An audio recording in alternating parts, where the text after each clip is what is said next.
Hi friend, তোমরা কেমন আছো? আশা করছি ভালো আছো। আমিও ভালো আছি। ভালো না থাকলে কি আর দোল খেলতে পারি বা তোমাদের সঙ্গে কথা বলতে পারি? অনেক দিন হলো আমি ব্লগ ভিডিও দিতে পারি না, কারণ আমার সময়ের খুব অভাব। সেই জন্য আমি ব্লগ ভিডিও দিতে পারি না। আজকে দোল উৎসব, কিন্তু আমাদের যাওয়ার খুব ইচ্ছা ছিল শান্তিনিকেতনে, কিন্তু শান্তিনিকেতনে আমাদের তো যাওয়াটা সম্ভব নয়। একে বয়স হয়ে গেছে, দ্বিতীয়ত সংসারের নানা ঝামেলায় আমরা জড়িয়ে পড়েছি, তাই বাড়িতেই বসন্ত উৎসব পালন করছি।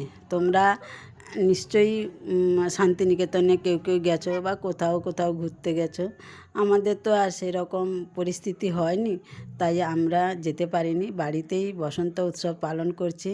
তোমরা নিশ্চয়ই ভালো আছো, সাবধানে থাকবে, ভালো থাকবে।